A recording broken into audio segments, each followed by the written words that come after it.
예전에 유명한 베스트셀러죠. 정의란 무엇인가라는 이 책을 쓴 마이클 샌들이라는 이 교수님이 계십니다. 근데 이 마이클 샌들 교수님이요, 돈으로 살 수 없는 것들이라는 이 책을 이렇게 만드셨는데요. 사실 이 책의 내용은 가만히 들여다보면 이 책 제목에 다 담겨져 있습니다. 이 책을 보면요, 중국에 있는 아주 재미있는 회사 하나를 설명을 하는데, 그 회사가 어떤 회사냐면 텐진 아폴로지 컴퍼니, 우리말로 말하면 텐진 사과회사라는 거예요. 벌써 이름부터 들어보니까 좀 이상한 회사 아닙니까? 이 회사가 어떤 회사냐면 사람들이 살다가 이런저런 실수 때문에 잘못해가지고 사과를 해야 되는 그 일이 생겼을 때, 그런데 내 입장이 좀 껄끄럽고 불편해가지고 내가 직접 사과하기가 어려우면 이 회사에다가 의뢰를 하는 겁니다. 저를 대신해서 사과를 해 주십시오.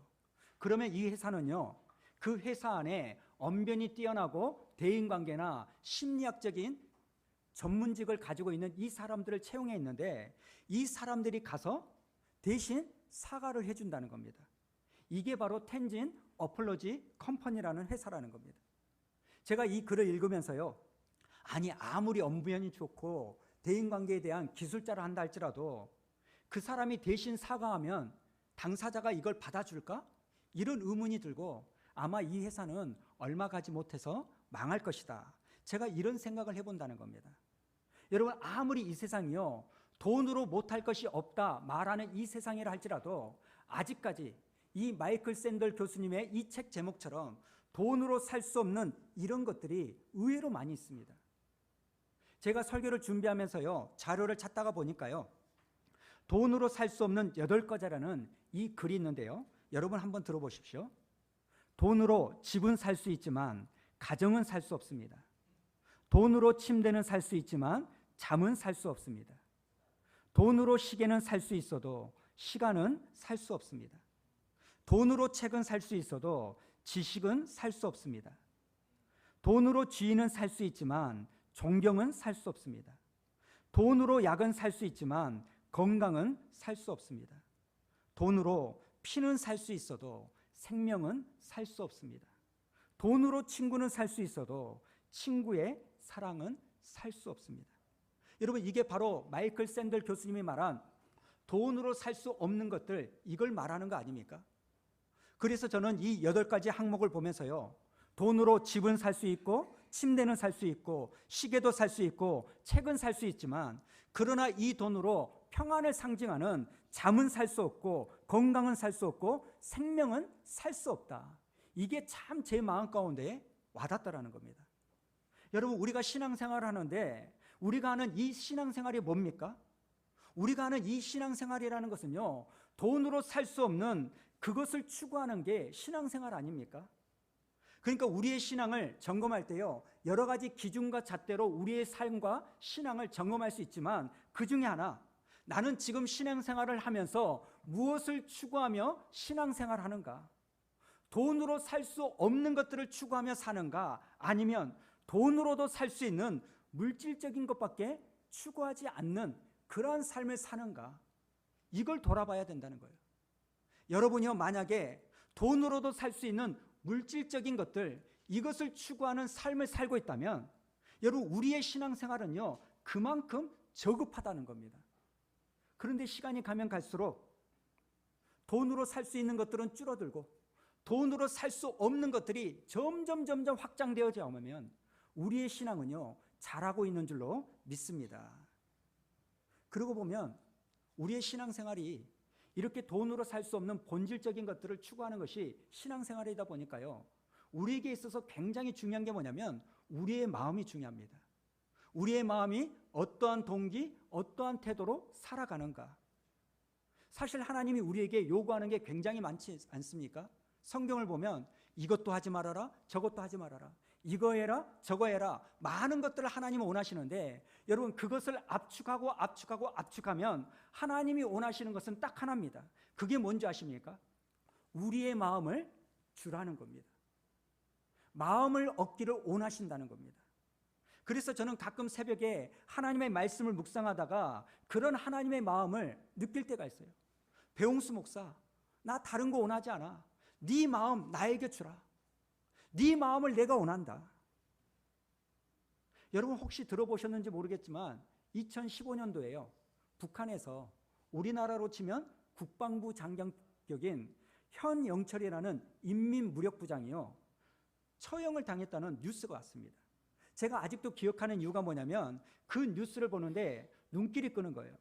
왜 이 현영철이가 그 북한에서 처형을 당했나, 그 판결문을 보니까요, 김정은 위원장이 연설을 하는데 뒤에서 졸고 있어가지고 사형을 당했다. 국정원이 그렇게 이야기를 했다는 거예요.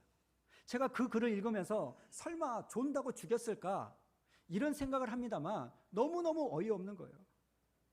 여러분, 북한에서 발간한 이 판결문을 보니까요, 어떤 내용이 있냐면 이 현영철이라는 사람이 사형을 당할 수밖에 없는 그 이유를 이렇게 설명합니다. 양봉의미했기 때문이라는 겁니다. 여러분, 이 양봉의미라는 단어의 뜻이 어떤 뜻인지 아십니까? 겉으로는 복종하는 체 하면서 속으로는, 뒤로는 속이는 짓. 겉으로는 복종하는 것 같은데요, 뒤로는 속였기 때문에 이 현영철이가 사형을 당했다는 거예요.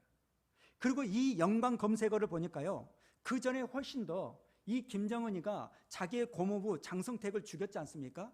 그때 사용된 판결물도요, 이 양봉의미라는 단어를 쓰더라는 겁니다. 여러분, 제가 이 양봉의미로 장성택이 죽고 현영철이 죽는 것을 보면서요, 하나님이 우리를 다스리고 통치하시는데 지금 이 김정은처럼 우리를 다스리지 않는 거에 대해서 제가 너무너무 감사했습니다. 왜 그러냐면, 여러분, 만약에 하나님께서요, 이 김정은처럼 양봉의미라는 기준을 가지고 우리를 다스리면 이 자리에 살아있을 사람이 누가 있습니까? 저와 여러분은요, 다 죽었을 거예요. 여러분, 우리 하나님은요, 독재자처럼 이렇게 우리를 다스리는 게 아니라 우리에게 원하는 게 있습니다. 신명기 6장 5절에 우리 한번 이 말씀이 있는데요, 읽어볼까요? 시작. 나는 마음을 다하고 뜻을 다하고 힘을 다하여 내 하나님 여호와를 사랑하라. 여러분, 오늘 설교 제목처럼요, 하나님은 우리의 마음을 원하신다는 거예요. 나는 다른 거 필요 없다. 네 마음을 원한다. 네 마음의 중심만 있으면 나는 충분하다. 그렇기 때문에 여러분, 이 양봉의미라는 이 단어는요, 수안 우리 교회는 있어서는 안 됩니다. 왜 그런지 아십니까? 교회가 은혜가 안 되고 문제가 생기기 시작하면요, 이 양봉의미라는 겉으로는 복종하는 척하면서 뒤로는 속이는 이런 행동들이 교회 안에 너무너무 많이 나타나기 때문입니다. 여러분, 교회 안에 이 양봉의미는요, 있으면 안 돼요. 주일날 만나가지고 집사님 너무 보고 싶었어요, 이렇게 말은 하지만 이건 양봉의미입니다.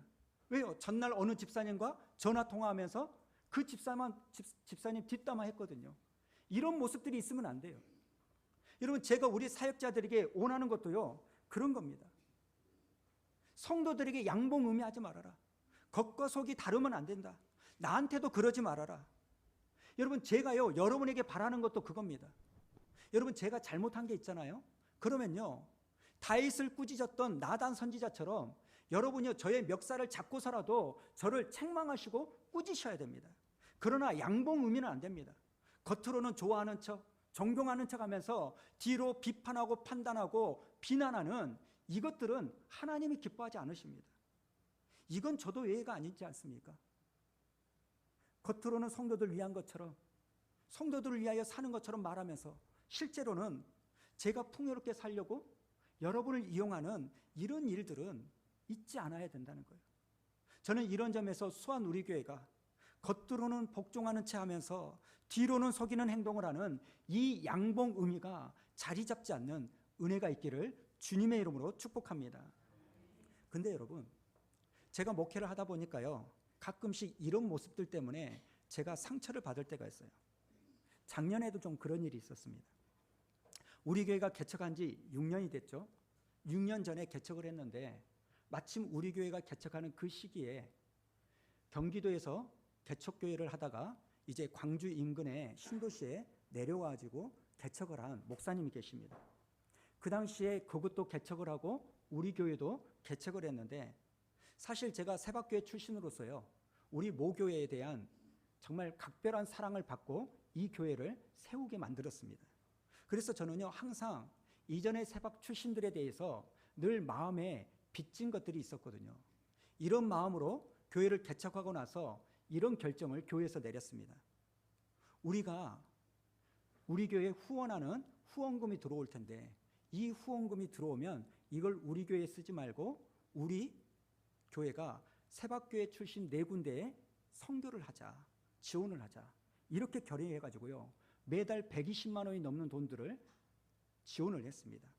그리고 절기헌금은요, 우리를 위해서 쓰지 않고요, 구제나 선교를 위하여 3년 동안 전에 다 썼어요. 그러고 보면 목사인 저는 그렇다 치고요, 우리 교회 운영위원회 분들이 대단한 믿음을 가지고 있는 것 같습니다. 우리도 이제 미자립인데 혁신 신도시에다가 개척을 한다라는 그 이야기에 매달 30만 원씩 3년간을 지원한다는 게 결코 쉬운 일이 아니거든요. 그래서 그 3년 동안 그 교회와 연락을 주고받으면서요, 좋은 교제를 나눴습니다. 명절이면 우리 교회에서 과일도 보내고, 또 여름에 사역자가 없으니까 우리 교회 전도사님을 보내서 여름 성경학교 우리 아이들과 같이 하게 하고, 또 스타렉스가 필요하면 빌려주고, 또 교회를 옮겼다 가면 에어컨도 달아주고, 많은 일들을 서로 섬기고 협력을 했어요. 그리고 거기서 먼저 목사님 어디 선교 가시게요? 그러면 같이 갑시다 그러면서 믿음의 교제를 많이 나눴습니다. 이제 3년이 딱 지나니까요, 이제 우리 교회에 후원하던 후원금들도 끊어지지 않습니까? 그래서 우리 교회가 이제 자립을 해야 돼서 그동안 선교를 했던 선교지를 정리를 좀 해야 돼요. 마침 다행스럽게 그 신도시 교회가요, 잘 성장해가지고 이제 우리 교회가 지원을 해주지 않아도 잘 될 수 있는 그 상태여서 거기를 그렇게 마무리했습니다. 그런데 그 일이 있고 나서 그 다음에 좀 저에게 이해가 안 되는 일들이 일어나는 겁니다. 그렇게 정리가 되고 나서는요, 이 목사님이요, 예전처럼 저하고 연락이 안 되는 거예요. 가끔씩 소문으로는 참 그 교회 잘 된다, 워낙 능력 있는 분이니까 이런 소문은 들리는데 연락이 안 돼요. 그러면 제 마음에서요, 나도 바쁘고 그 목사님도 바쁘고 서로 바쁘니까 쩔어지 라고요, 억지로 이해하려고 하는데 머리로는 이해가 되는데 마음으로는요, 왠지 쎄한 느낌을 지울 수가 없는 거예요. 왜 그러냐면 이분이요, 1년에 한 번씩은 저에게 전화를 주거든요. 왜 전화를 주냐면, 목사님 이번에 자기 교회 스타렉스 좀 필요한데 빌려줄 수 있냐고. 실은 작년 여름에도요, 수련회 때문에 스타렉스가 필요한데 좀 빌려달라, 이 전화를 끊고 나서 참 제 마음에 부담이 드는 거예요. 아니, 이 목사는 나하고의 관계가 좋아서 연락을 주고받는 게 아니라 여기저기서 도움이 필요하면 연락하는 그런 관계인가? 사실 그것은 아닌데 제 마음에 자꾸 그런 상상이 드는 거예요. 여러분, 제가 지난 한 주간에요, 말씀을 준비하다가 문득 그 일이 떠올랐던 것은, 이미 그 목사님에 대한 마음은 제가 다 정리가 됐습니다. 아무런 문제가 없어요. 그런데 제 마음속에 드는 생각이 뭐냐면, 이게 혹시 하나님을 대한 나의 태도는 아닐까? 이게 혹시 우리의 모습은 아닐까? 이 생각이 드는 거예요. 수능 시험을 앞두고는요, 득달같이 하나님 앞에 달려와서 하나님, 좋은 대학, 가고 싶은 대학 합격하게 해주세요, 찍는 것보다 다 맞게 해주세요, 그렇게 기도를 하다가 수능이 끝나면 끝! 그 목사님과 저와의 연락이 끊긴 것처럼 연락도 끊고 관심도 없고, 이게 혹시 하나님을 향한 우리의 태도는 아닌가? 지금 하나님께서 배홍수 목사의 이런 모습을 섭섭해하지는 않으실까? 그런 생각을 한다는 겁니다. 사랑하는 성도 여러분, 우리의 신앙은요, 하나님 손에 들려진 떡을 보고 신앙생활하는 거 아닙니다. 우리의 신앙생활은요, 하나님께 회초리 맞을까 봐, 벌 받을까 봐 하는 게 신앙생활이 아니라, 우리는 이런 고백을 해야 됩니다. 하나님, 저는 하나님의 손에 들려진 떡을 보고 신앙생활하지 않습니다. 하나님의 심판이 무서워서 신앙생활하는 거 아닙니다. 나를 구원해 주신 그 은혜에 감사해서, 하나님이 좋아서 저는 주님께 나옵니다. 이 고백이 저와 여러분의 고백이 되어야 될 줄로 믿습니다. 여러분, 왜 제가 말씀의 시작을 이렇게 드린지 아십니까? 우리가 지난 주일날 살펴봤던 것처럼 지금 바울과 바나바가요, 에루살렘 모교에 찾아와서 문제를 해결하려고 하는데, 막상 예루살렘 교회에 들어와 보니까요, 이 예루살렘 교회 안에도 예수를 믿어도 할례를 받아야 구원을 받는다, 이걸 주장하는 사람이 의외로 많은 거예요. 여러분, 이 모습은요, 예루살렘 교회 안에서도요, 여전히 내 마음과 내 중심보다는 겉으로 드러나는 형식적인 것들이 중요하다는 이 사실에 매몰되어 있는 사람들이 많다는 겁니다. 여러분, 할례를 받아야 구원을 받는다? 할례가 무엇인지 다 아시죠? 이 할례는요, 남자의 생식기 살점을 떼어내는 그게 할례 아닙니까? 유대인의 남자들은요, 예외 없이 태어난 지 8일 만에 할례를 다 받아야 됩니다. 자, 그렇다면 이 할례는 언제부터 시작되었을까요? 창세기 17장에 보면 아브라함 때부터 시작이 됩니다. 아브라함이 갈대아 우르에 있었을 때 하나님께서 그 아브라함을 부르시죠. 내가 너로 큰 민족을 이루고 너로 인하여 모든 민족이 복을 받을 것이다. 그리고 그 복은 네 몸에서 난 후손을 통하여 복의 모습들이 나타날 거다. 이런 약속을 주세요. 그 약속을 아브라함이 받았는데 10년이 지나도 이제나 저제나 기다려도요, 아내 사라에게 태기가 일어나지 않는 거예요. 그러니까 이 두 사람 얼굴이요, 낯빛이 어두워지고 어쩝니까? 그늘이 지는 거예요. 그러던 어느 날 10년이 되는 날이에요.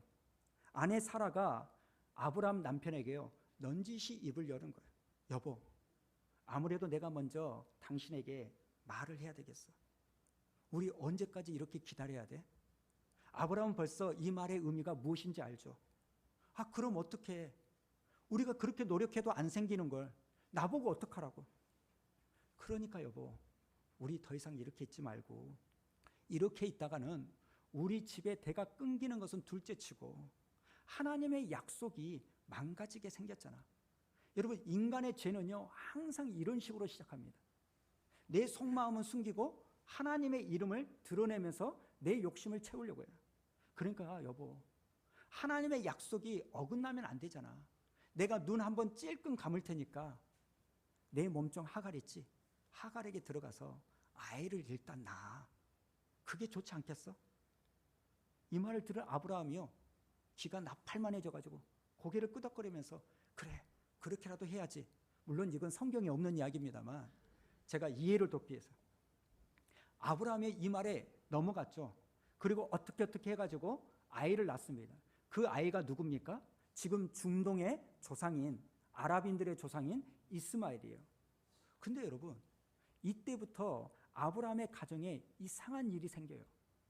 이전에는요, 하나님께서 구체적이고 개인적으로 실제적으로 찾아와서 아브라함과 이야기하고 만나고 인도하시는데, 이 일이 있고 난 다음부터 하나님께서는요, 일절 아브라함에게 나타나지도 않고 개입하지도 않습니다. 여러분, 우리가 로마서 1장에 보면 알 수 있듯이요, 우리 인간에게 가장 무서운 하나님의 심판이 뭔지 아십니까? 내버려 두심이에요. 성도에게 있어서 가장 큰 재앙은요, 하나님께서 침묵하시는 겁니다. 어떤 사람들은 그걸 형통이다 이렇게 말하지만, 여러분, 하나님께서 잔소리하지 않고 간섭하지 않고 끊어버리는 것이요, 하나님이 우리 인간에게 주는 최고의 심판이라는 거예요. 무려 몇 년을 아브라함에게 침묵한지 아십니까? 13년을 침묵하세요.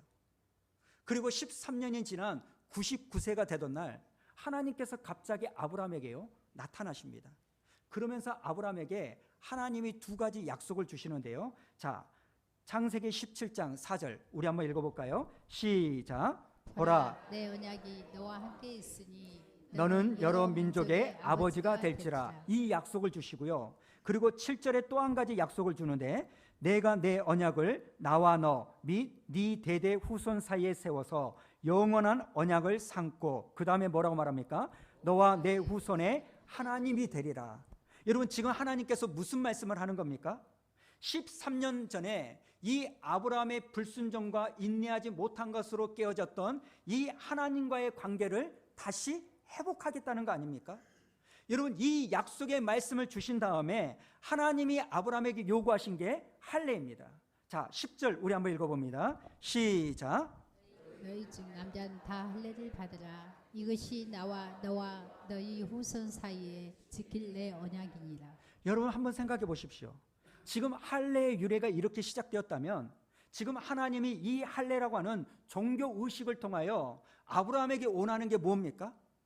약속을 주셨음에도 불구하고 그걸 기다리지 못하고 인내하지 못해서 불순종했는데, 그럼에도 불구하고 다시 한번 관계 맺어준 거에 대한 감사와 감격을 가지고, 맞아, 내가 자격 없음에도 불구하고 하나님이 먼저 찾아오셔서 나를 다시 한번 불러주셨지, 회복시켜 주셨지, 이런 은혜를 내가 받았지, 그래, 그러니까 내가 율법을 잘 지켜야지, 그러니까 내가 거룩하게 살아야지, 이게 있어야 되는데, 지금 유대인들은요, 시간이 지나면서 이 정신은 잊어버리고요, 그저 그 할례 행위에 대해서 관심만을 가지다 보니까 어떻게 이 할례를 생각합니까?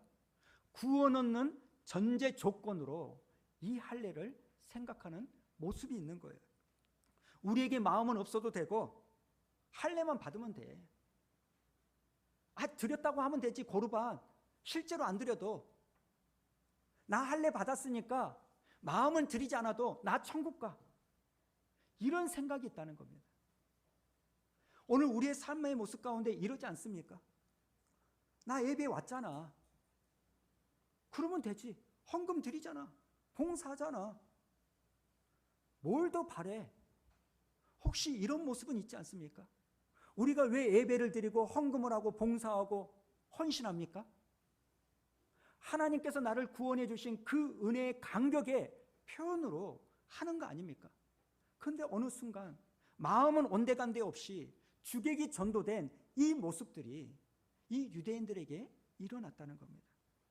그래서 저는 오늘 본문 말씀을 가지고요, 우리가 다시 한번 마음에 새겨야 될 세 가지 교훈을 우리가 나누기로 하는데요, 첫 번째가 뭔지 아십니까? 여러분, 구원은요 오직 예수 그리스도의 은혜로만 이루어진 줄로 믿습니다. 여러분, 지금 베드로가요 이방인 고넬료 가정의 구원의 사건을 말하면서 뭐라고 결론을 내립니까? 자, 11절 우리 한번 다 같이 읽어볼까요? 시작. 그러나 우리는 그들이 우리와 동일하게 주 예수의 무엇으로요?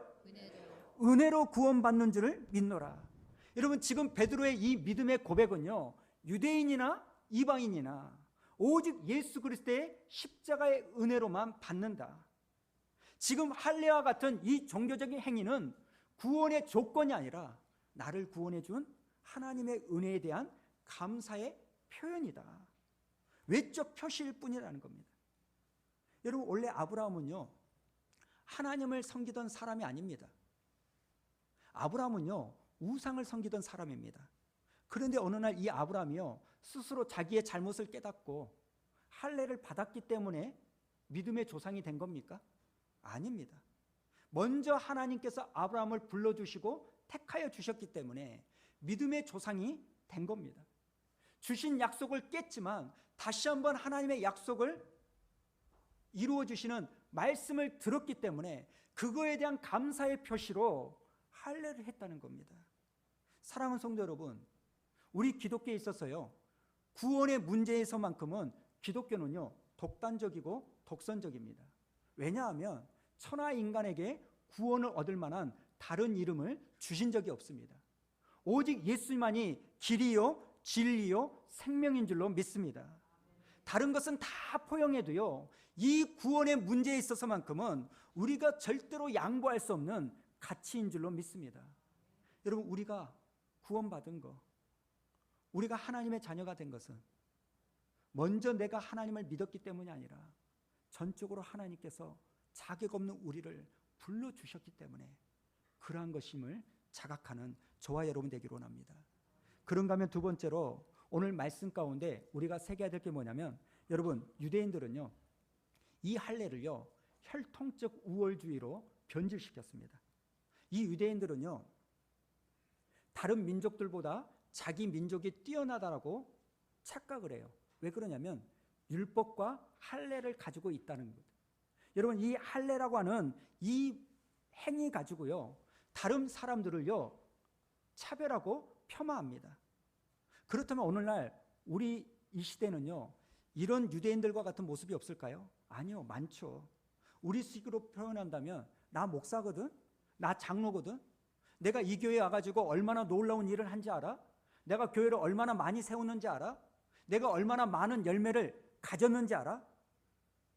여러분, 내가 과거에 했던 어떤 헌신했던 행위를 가지고요, 오늘날 다른 사람이 하는 믿음의 모습을 폄하하고 판단하고 정죄한다면 저와 여러분의 그 모습이요, 이 유대인들과 다를 바가 없다는 거예요.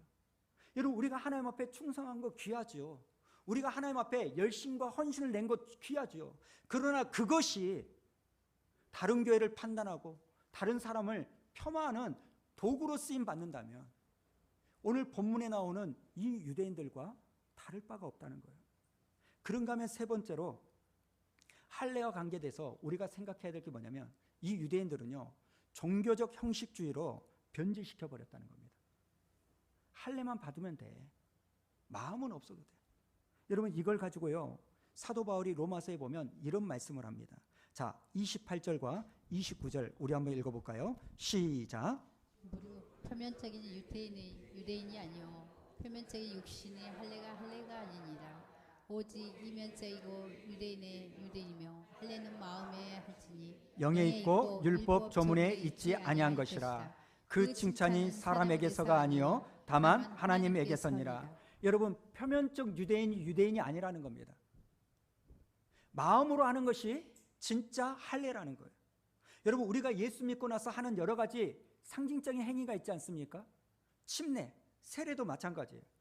여러분, 이 침례라는 것은요, 자격 없는 나를 구원해 주신 하나님의 은혜에 감사해서 이제는 내 인생을 내 마음대로 살지 않고 하나님의 뜻대로 살겠다라는 이 믿음의 고백으로 하는 게 침례요, 세례 아닙니까? 여러분, 침례를 받지 않아도요, 구원받는 데는 아무런 지장이 없습니다.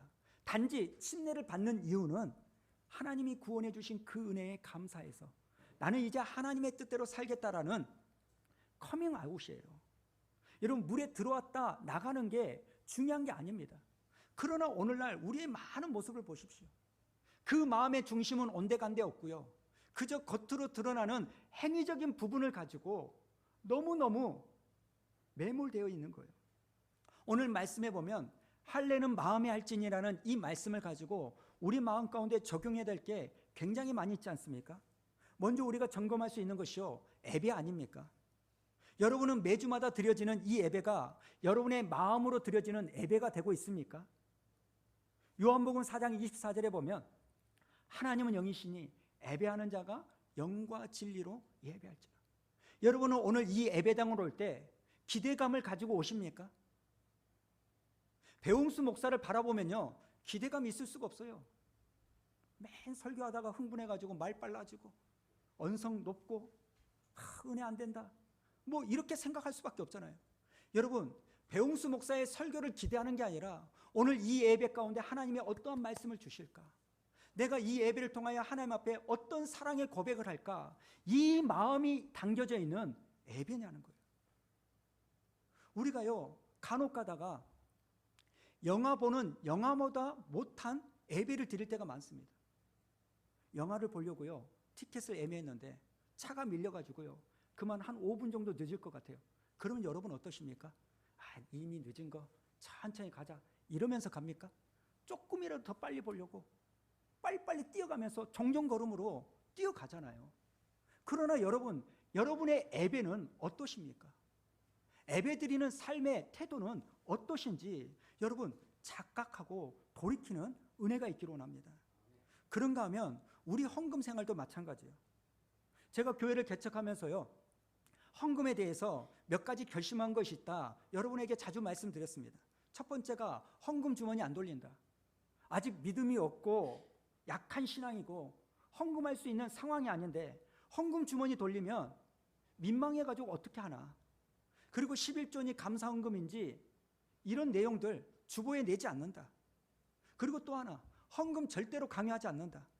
제가 지금까지 이 세 가지 잘 지켜왔다고 생각합니다. 저는 여러분들이요, 이런 이야기 하는 거 잘 압니다. 은혜 받으면 헌금 하지 말하게도 해. 은혜만 끼쳐봐. 내가 헌금 안 하나. 맞습니다. 헌금은요, 강요한다고 해서 되는 게 아닙니다. 여러분들 같이 똑똑한 분들이 제가 헌금한다고 해가지고요, 하겠습니까? 안 해요. 대신 은혜만 끼쳐봐. 내가 헌금하지. 근데 여러분, 여기서 우리가 생각해야 될 것이 있어요. 은혜 받으면 헌금 당연히 하지. 이 말은요, 어떤 의미에서요, 인본주의적인 생각입니다. 먼저 헌금은요, 목사에게 하는 게 아닙니다. 하나님께 드리는 거예요. 그리고 또 하나, 내가 무슨 응답을 받고 문제 해결받고 잘 되고 하나님 뭔가를 주셔야 내가 헌금하고, 내게 은혜가 없으면 헌금 안 한다? 이것은요, 우리가 하나님께 신앙생활 하는 게 아니라 상거리 하는 거예요. 주고받는 거. 여러분, 오해하지 말고 들으십시오. 어떤 의미에서요, 주일헌금 11조 예수 믿는 사람은요, 그냥 하는 겁니다. 왜 그런지 아십니까? 내가 가지고 있는 모든 것은 내 것이 아니라 하나님이 주신 거다. 나를 구원해 주신 하나님이 하라고 했으니까 하는 거다. 이 믿음의 고백으로 드리는 거예요. 그래서 우리 교회 임직자 할 때도 그러지 않습니까? 임직 예배 드릴 때 장로 얼마, 권사 얼마, 안수집사 얼마 이런 거 안 한다. 저는 가끔씩 이해가 안 돼요. 직분자는요, 받고 싶은 사람이 받고 싶다고 해서 받는 게 아니라 교회에서 그런 직분자가 필요하니까 세우는 거 아닙니까? 그러면 교회에서 모든 재정을 주어진 여건 안에서 하면 되는 거예요. 임직자를 세우는데 장로는 얼마, 권사는 얼마. 여러분, 저는 이거 옳지 않다고 생각합니다. 대신 여러분, 직분 주신 거에 대한 감사하는 마음으로 감사헌금은 무명으로 하시라는 거예요. 그게 10,000원이든 1,000원이든 상관없어요. 하나님 앞에 주신 은혜에 대한 감사하는 마음으로 드리는 것은 필요한 거예요. 액수가 중요한 게 아니라 우리의 마음이 드려진 그 모습이 중요하다는 겁니다. 오늘 우리의 모습 가운데요, 마음은 없이 겉모습의 행위로만 할 것 다 했다, 이런 모습들이 너무너무 많습니다. 저는 저와 여러분의 모습이요, 신앙생활 하면서 어느 순간부터 이 믿음 생활이라는 게, 교회 생활이라는 게 어떤 종교적인 형식주의로 나 11조 해, 나 예배 드려, 이것으로 다 했다고 착각하는 이 모습들이 사라지는 은혜가 있기를 주님의 이름으로 축복합니다. 한 가지만 말씀드리고 오늘 말씀을 좀 마무리하겠습니다. 지난 화요일인가 수요일쯤에 제가 새벽에 잠을 자다가 깼어요. 시계를 보니까 1시 30분 정도가 됐습니다. 이리저리 뒤척이다가 도저히 잠이 안 와가지고 이제 거실에 있는 책상에 앉아가지고 뜬 눈으로 그날 밤을 좀 샜습니다. 왜 그러냐면 바로 며칠 전에 어느 성도님이 저에게 보낸 긴 문자 때문이에요. 제가 그 문자를 받고 여러 날 참 많은 생각을 했는데 아마 그것 때문에 긴 잠을 자지 못한 것 같습니다. 뭐 자세히 말씀드릴 수는 없지만 내용은 이런 부분이에요. 하나님, 왜 나만 가지고 그러시냐고. 왜 내가 그래야 되냐고. 너무나 힘들고 괴롭고 정말 피하고자 하는 하나님과 자기만의 그 힘든 싸움을 하고 있으셨는데 지난 주일날 예배를 드리고 나서 하나님께 순종하겠다, 그런 고백을 하신 거예요. 하나님께 그렇게 결단하고 고백하면 되는데 목사인 저에게 그런 긴 장문의 문자를 보냈어요. 그 눈물의 고백에 제가요, 여러 날 많은 생각을 하고 뒤척였습니다. 그날도 잠을 못 자요. 책상에 앉아서 그 일을 생각하는데 갑자기 제 입에서요, 예전에 불렀던 찬양 하나가 툭 튀어나온 거예요. 주님과 함께하는 이 고요한 시간, 주님의 보좌 앞에 내 마음을 쏟네. 모든 것 아시는 주님께 감출 것 없네. 내 마음과 정성 다해 주 바라나이다. 온 마음 다해 사랑합니다. 온 마음 다해 주 알기 원하네. 내 모든 삶 당신 것이니 주만 섬기리 온 마음 다해. 제가 이 찬양을 부르고 또 부르면서요, 하나님 앞에 회개했습니다. 배웅수, 너무 참 무뎌졌구나. 영적으로 참 무뎌졌구나. 그러면서 하나님 앞에 기도했던 게 뭐냐면, 하나님, 그 성도님의 눈물의 고백을 귀하게 받아주십시오.